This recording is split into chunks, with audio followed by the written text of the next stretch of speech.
যে ফুল যুগ যুগান্তরে খুশবু ছড়ায়, যে ফুল যুগ যুগান্তরে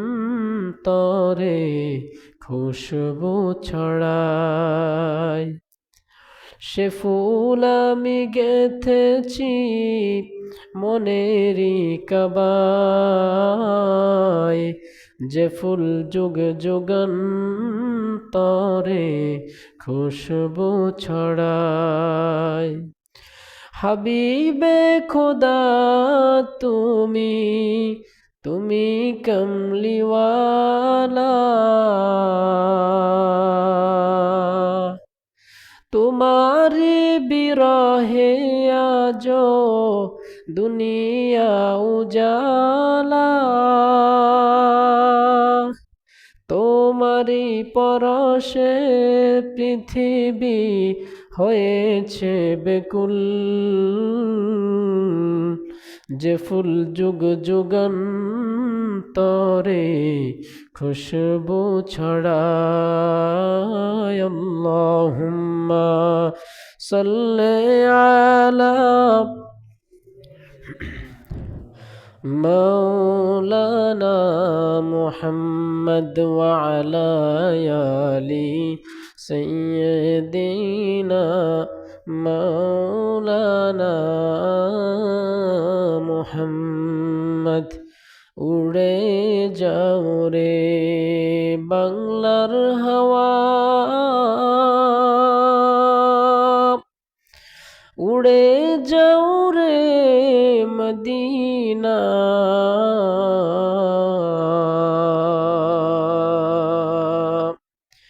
এই গোলামদের সালাম দিও হাবিবের পাক রওয়াজায়। আল্লাহুম্মা সাল্লি আলা سيدنا مولانا محمد وعلى آل سيدنا مولانا محمد। যে মানুষ মানুষের বেদনায় কেঁদেছিলেন আজীবন মদিনায়, সেই মাটি সেই মানুষ যদি এত সুন্দর, না জানি নবী তুমি কত সুন্দর। আল্লাহ তাআলা বলছেন, يا أيها الناس إنا خلقناكم من ذكر وأنثى। হে মানুষ, আমি তোমাদেরকে সৃষ্টি করেছি একজন পুরুষ এবং একজন নারী থেকে। وَجَعَلْنَاكُمْ شُعُوبًا وَقَبَائِلَ لِتَعَارَفُوا। তারপর তোমাদেরকে সারা পৃথিবীতে ছড়িয়ে দিয়েছি যাতে তোমরা আত্মীয়তার সম্পর্কে আবদ্ধ হয়ে, বিবাহ বন্ধনে আবদ্ধ হয়ে যেন তোমরা একে অপরের সাথে, এক জাতি আরেক জাতির সাথে যেন তোমরা পরিচিতি লাভ করতে পারো।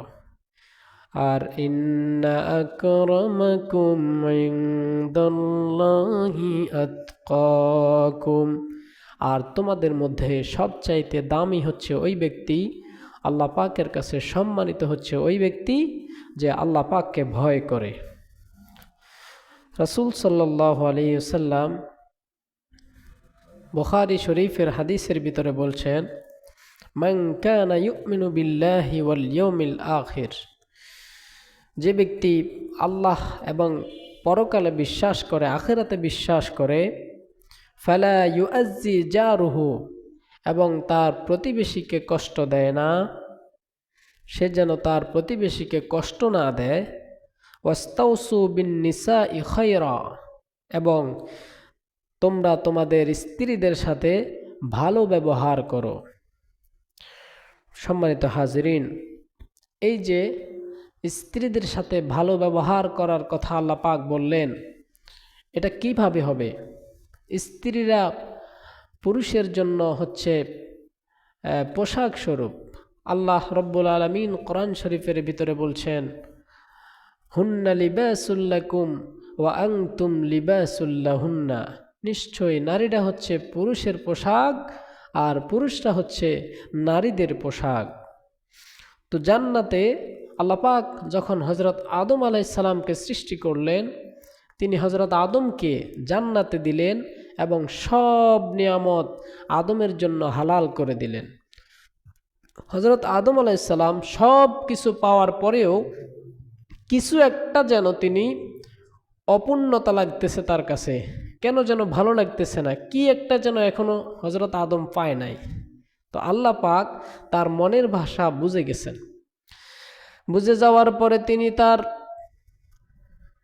বাম পাজরের হাড় থেকে তার সঙ্গিনীকে সৃষ্টি করলেন। আল্লাহ পাক বললেন, ওয়ামিন আয়াতিহি আন খালাকা লাকুম মিন আনফুসিকুম আজওয়াজাল লিতাসকুনু ইলাইহা। আল্লাহ রাব্বুল আলামিন বলছেন, আল্লাহর নিদর্শন বলির মধ্যে একটি নিদর্শন তো এমন যে আল্লাহ পাক আদমের থেকেই তার স্ত্রীকে সৃষ্টি করেছেন। তার স্ত্রীকে সৃষ্টি করে স্ত্রীর মধ্যে মহাব্বত সৃষ্টি করে দিয়েছেন। সুবহানাল্লাহ।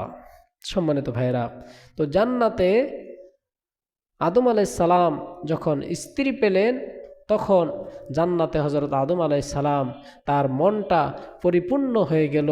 তিনি তখন পরিপূর্ণ তৃপ্তি লাভ করতে থাকলো।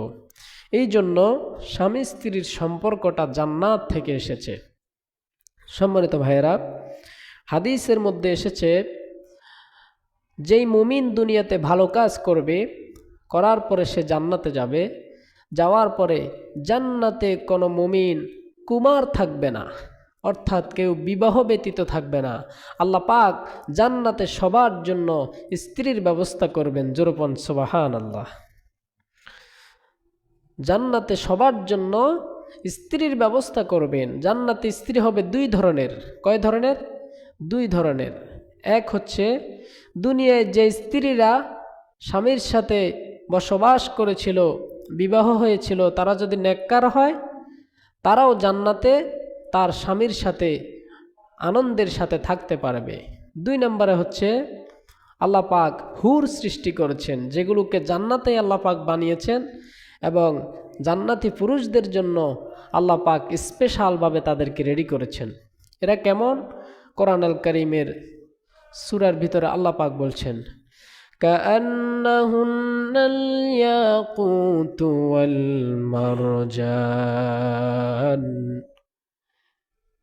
যেমন করে ঝিনুকের ভিতরে মুক্তা যেমন করে সুরক্ষিত থাকে, কেউ টাচ করতে পারে না, স্পর্শ করতে পারে না, আমার আল্লাহ পাক ওই জান্নাতি হুরদেরকে পবিত্র বানিয়ে রেখেছেন, কেউ তাদেরকে টাচ করে নাই। সুবহানাল্লাহ পড়েন। আল্লাহ রাব্বুল আলামিন বলছেন, লাম ইয়াতামিসহুন্না ইনসুন ক্বাবলাহুম ওয়ালা জান, ইতিপূর্বে জান্নাতে যেই পুরুষদের সাথে হুরদেরকে আল্লাহ পাক বিবাহ দিবেন, ওই হুরদেরকে পুরুষের সাথে বিবাহ হওয়ার আগে কোনো জিন এবং কোনো মানুষ টাচ করতে পারে নাই। সুবহানাল্লাহ। তারা হচ্ছে এত পবিত্র। এজন্য আমরা কি জান্নাতে স্ত্রী সহ থাকতে চাই? তো ইনশাআল্লাহ আল্লাহ পাক আমাদেরকে তৌফিক দান করুন। প্রিয় ভাইয়েরা, জান্নাতে স্ত্রী সহ থাকতে হলে দুনিয়ায় আমাদেরকে কিছু কাজ করতে হবে। আমাদেরকে স্ত্রী এবং স্বামীর মধ্যে ভালোবাসাটা হবে ত্রিভুজের মতো। এখানে অনেক মাস্টার আছেন, আপনারা জানেন ত্রিভুজ কাকে বলে? ত্রিভুজের কয়টা কোণা বলেন তো দেখি? তিনটা কোণা আছে। এইভাবে একটা কোণা, দুইটা কোণা, তিনটা কোণা। তো দুই কোণায়, এক কোণায় থাকবে স্বামী, আরেক কোণায় যদি স্ত্রী থাকে, আর উপরের কোণায় থাকবে আল্লাহ পাক। তো স্বামী স্ত্রী যতই আল্লাহ পাকের কাছে যাবে, উপরের দিকে উঠবে, মানে নেক আমল করবে, ততই আল্লাহর কাছে যাবে এবং তারা নিজেরাও নিজেদের কাছাকাছি হবে। জোরে বলেন সুবহানাল্লাহ। এটা হচ্ছে ভালোবাসার একটা নিদর্শন। স্ত্রীদেরকে ভালোবাসতে হবে, ইবাদতের প্রতিও অনুপ্রেরণা দিতে হবে, তাদেরকে শিখাতে হবে, দিন সম্পর্কে বোঝাতে হবে।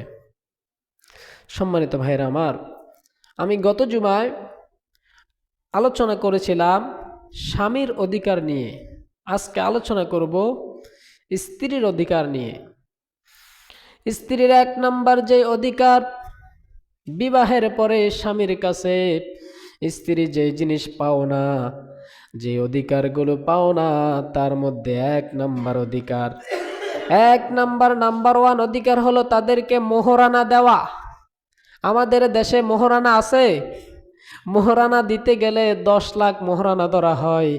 তার সামর্থ্য আছে 1 লাখ, মোহরানা ধরে 10 লাখ। এবার বলেন তো এই মোহরানা দেওয়া কি সম্ভব হবে? মোহরানা দেয় না, সামর্থ্য আছে 1 লক্ষ টাকা, মোহরানা ধরে ফেলে 10 লক্ষ টাকা। অথচ এই মোহরানা স্ত্রীকে টাচ করার সময়, স্ত্রীর সাথে বসবাস করার আগেই মোহরানা আদায় করা ওয়াজিব। কারণ আল্লাহ রাব্বুল আলামিন বলেন, ওয়াআতুন নিসা সাদুকাতিহিন্না নিহলা। এই আয়াতটা কোরআনে আছে। কোথায় আছে? কোরআনের ভিতরে আল্লাহ পাক বলেন, তোমরা তোমাদের স্ত্রীদের মোহরানা পরিশোধ করে দাও, তাদের যে প্রাপ্য আছে সেটা তোমরা পরিশোধ করে দাও। যদি পরিশোধ করার পরে ফাইন তিবনা লাকুম আন শাইইম মিনহু নাফসান ফাকুলুহু হানিআম মারিআ, যদি তোমাদের স্ত্রীরা খুশি হয়ে তোমাদেরকে তা থেকে কিছু দেয়, মনের ইচ্ছা মতো যদি দেয়, স্বামী আপনি আমাকে মোহরানা দিয়েছেন, আমি পেয়েছি, ধরেন আপনাকে আমি দিলাম, আপনি খরচ করেন, তাহলে তোমরা সেটা আনন্দের সাথে ভোগ করতে পারবে। বলেছেন যিনি, তিনি কে? আরেকটু জোরে বলেন কে? আল্লাহ রাব্বুল আলামিন বলছেন, ফাইন তিবনা লাকুম আন শাইইম মিনহু নাফসান ফাকুলুহু হানিআম মারিআ ওয়ালা তুতুস সুফাহা আমওয়ালাকুমুল্লাতী জাআলাল্লাহু লাকুম কিয়ামা। আল্লাহ পাক কত সুন্দর বিধান আমাদের জন্য দিয়ে রেখেছেন। এই মোহরানা স্ত্রীর হক। আজ আমার দেশে কিছু লোক বিয়ের সময় যখন বেশি মোহরানা ধরার পরে যেই ছেলের বিবাহ করবে সে যদি বলে এত মোহরানা আমি দিতে পারবো না, তখন ওই ঘটক সাহেব, কাজী সাহেব বলে, আরে বেটা মোহরানা একটা ধরবে, মোহরানা কি কাবিনে কি ভাত খাওয়ায়, এরকম ধরনের একটা কথা বলে।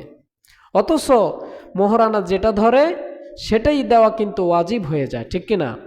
এই জন্য মোহরানাও কমিয়ে ধরা উচিত, সামর্থ্যের বাহিরে কোনো কিছুই করা উচিত নয়। এক সাহাবী বিবাহ করবে, তো আল্লাহ রাসূল সাল্লাল্লাহু আলাইহি সাল্লামের কাছে গেলেন। যাওয়ার পরে আল্লাহ রাসূল বললেন, তুমি যে বিবাহ করবে তোমার কাছে মোহরানা আছে? সাহাবী বললেন, আমার কাছে কিচ্ছু নাই, আমি গরিব। আল্লাহ রাসূল একজন সাহাবিয়া যাকে ওই লোক পছন্দ করলো, বিবাহ করবে, ওই সাহাবিয়াকে বললেন, তোমার স্বামীর তো ঘর কোটা কিচ্ছু নাই, তোমার স্বামীর টাকা পয়সা নাই, মোহর হিসেবে তোমাকে কিছুই দিতে পারবে না, এখন তুমি কি তাকে বিবাহ করবে নাকি? ওই মেয়েটি বলল, না, মোহরানা ছাড়া আমি বিবাহ করব না। এবার আল্লাহ রাসূল সাল্লাল্লাহু আলাইহি ওয়াসাল্লাম ওই নারীকে বললেন, ও নারী, তুমি কি কোরআন পড়তে পারো কিনা? ওই নারী বলল, না, আমি কোরআন পড়তে জানি না। এবার ওই পুরুষকে, যেই পুরুষ বিবাহ করার জন্য বলল, পুরুষকে বললে, তুমি কি কোরআন পড়তে জানো? পুরুষ বলল, ইয়া রাসূলুল্লাহ, ইয়া হাবিবাল্লাহ, আমি কোরআন পড়তে জানি। আল্লাহ রাসূল বললেন, তাহলে বিবাহ হবে, বিবাহ করার পরে তুমি তোমার স্ত্রীকে কোরআনের যতটুকু মুখস্থ পারো ততটুকু শিক্ষা দিবে, এটাই হবে তোমার মোহরানা। সুবহানাল্লাহ! কত সহজ, সহজ না? কোরআন শিখায়া দিবে, এটাই তোমার মোহরানা। কত সুন্দর বিধান আল্লাহ পাক আমাদের জন্য দিয়েছেন। এই জন্য স্ত্রীর মোহরানা আমরা আদায় করবো ইনশাআল্লাহ। সম্মানিত ভাইরা আমার, স্ত্রীর 2 নাম্বার যে হক স্বামীর কাছে পাওনা, 2 নাম্বার যে হক, 2 নাম্বার যে অধিকার, সেটা হলো স্ত্রী স্বামীর কাছ থেকে ভালো ব্যবহার পাওয়ার অধিকার। আজকাল স্বামীরা স্ত্রীদের সাথে এমন ব্যবহার করে মনে হয় যেন ঘরের ভিতরে একটা চাকরানি আনছে, ঠিক কিনা? জুফুয়া গ্রামে এরকম নাই তো? আল্লাহ তৌফিক দান করুন। এইরকম স্বামী থেকে আমার মা বোনদেরকে আল্লাহ হেফাজত করুন। অনেক স্বামী ঘরে আসতে একবার বকা, যাওয়ার সময় আরেকবার বকা, তুই তুকারি করে কথা বলে। স্ত্রী একটু দোষ করলেই স্ত্রীর বাপ্পা নিয়ে খোঁচা দেয়, এরকম লোক আছে না নাই? আছে তো? আছে। এই জন্য ভালো ব্যবহার করতে হবে। আমরা কোরআন থেকে জানবো। কোরআনে কারিমের ভিতরে আল্লাহ পাক বলেন, খবরদার স্ত্রীদের সাথে খারাপ ব্যবহার করো না, খারাপ আচরণ করো না। তাদের সাথে কেমন ব্যবহার করবেন সেটা কোরআনে আছে না নাই? আল্লাহ রাব্বুল আলামিন বলেন, ওয়াশিরুহুন্না বিল মারুফ, তোমাদের স্ত্রীদের সাথে তোমরা সুন্দর ব্যবহার করো। বলেন সুবহানাল্লাহ। সুন্দর ব্যবহারের মধ্যে কিছু আছে এরকম যে স্ত্রীকে ঘুরতে নিয়ে যাওয়া। স্ত্রীকে ঘুরতে নিয়ে যাবেন, মাঝে মধ্যে তাকে ঘোরাবেন, তাকে আনন্দ দিবেন। আল্লাহ রাসূল সাল্লাল্লাহু আলাইহি ওয়াসাল্লাম উনিও কিন্তু স্বামী ছিলেন না? একসাথে 11 জন স্ত্রী, কোন কোন রেওয়ায়তে আসছে 9 জন স্ত্রীও ছিল আল্লাহ রাসূল সাল্লাল্লাহু আলাইহি সাল্লামের। তো ওনাদের মধ্যেও তো টুকটাক ঝগড়া হয়েছে, ঝামেলা হয়েছে, সতীনদের মাঝে একটু কথা কাটাকাটি হয়েছে। তো আল্লাহ রাসূল কখনো কোনো স্ত্রীকে আঘাত করেন নাই, মারেন নাই। কি মেরেছেন এরকম কোনো হাদিস পাওয়া যায় নাই। অথচ আমার দেশের পাবলিক বউরে মনে হয় যেন মানে তারা ফিডাইতে পারলে সে একটা পুরুষ, এরকম আচরণ করে। আল্লাহ হেফাজত করুন, পড়ে আমিন। তো স্ত্রীকে ঘুরতে নিয়ে যাবেন। আম্মা জান আয়েশা রাদিয়াল্লাহু তাআলা আনহা রাসূলের একমাত্র কুমারী বউ ছিলেন, স্ত্রী ছিলেন, বয়স কম, এই 8-9 বছর। তো একদিন রাসূলকে বললেন, ইয়া রাসূলুল্লাহ, ও আমার প্রাণের স্বামী, আমি একটু খেলা দেখব। খেলা দেখব বলে আবার টিভি সিনেমায় নয়, সরাসরি সরাসরি খেলা দেখবে। তো আল্লাহ রাসূল বললেন, আয়েশা চলো। আল্লাহ রাসূল নিজে হযরত আয়েশাকে খেলা দেখতে নিয়ে গেলেন।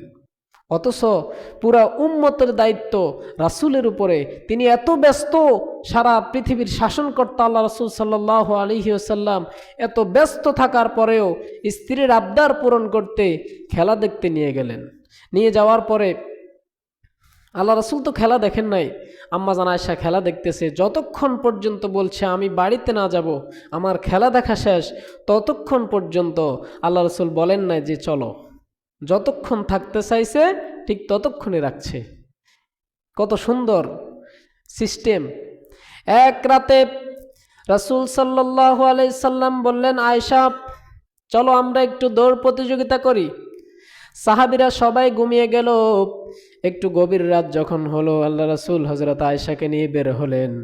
বললেন, ও আয়েশা, ওই যে দেখো মরুভূমির ভিতরে দূরে একটা ফিলার দেখা যায়, আমরা আজকে দৌড় প্রতিযোগিতা করব, দেখা যাক কে ফিলারটা ধরতে পারে।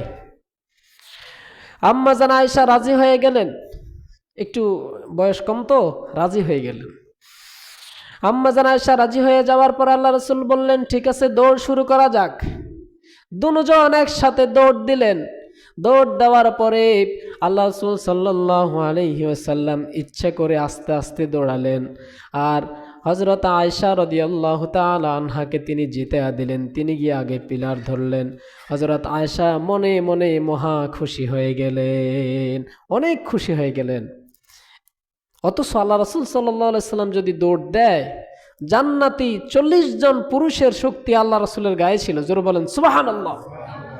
রাসূল যদি দৌড় দেয় তাহলে পৃথিবীর কারো ক্ষমতা নাই আল্লাহ রাসূলের আগে যাবে।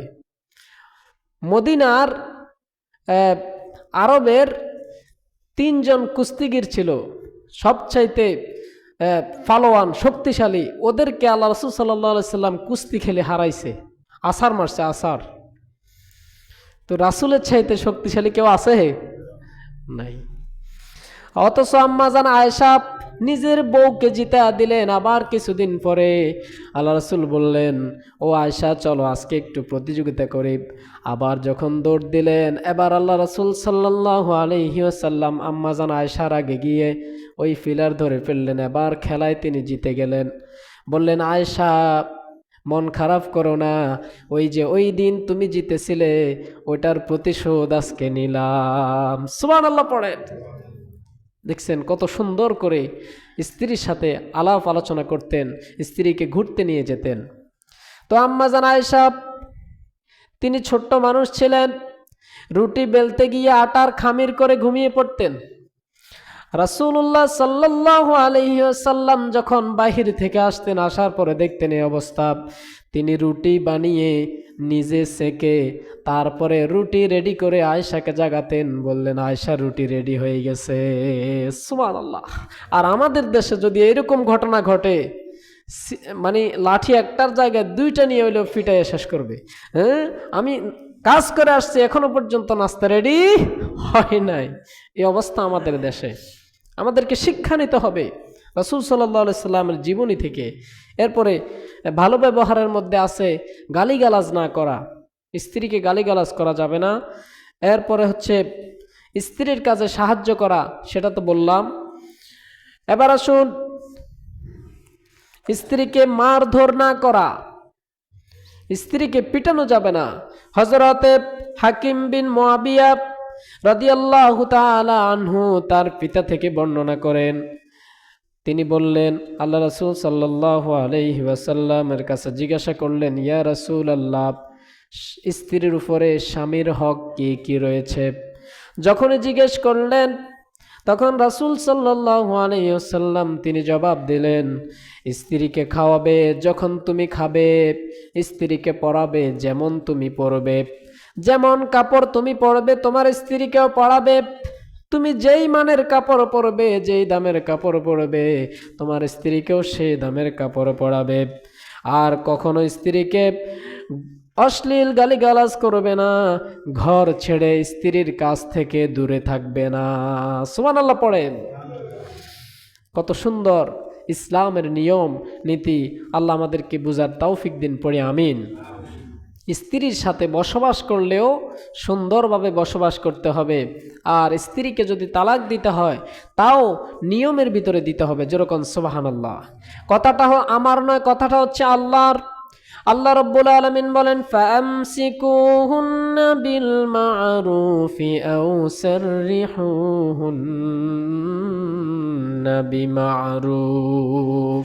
স্ত্রীর সাথে যদি সংসার করো তাহলে ভালোভাবে করো, আর যদি ছাড়াছাড়ি করো, যদি ডিভোর্স দাও তাও ইসলামের গণ্ডির ভিতরে দাও, যেরকম সুবহানাল্লাহ। জুলুম করো না। অনেক স্বামী আছে স্ত্রী একটু অন্যায় করলে একবারে একসাথে 3 তালাক 4 তালাক 5 তালাক পর্যন্ত 14 গোষ্ঠী পর্যন্ত তালাক মেরে দেয়, এরকম আছে না?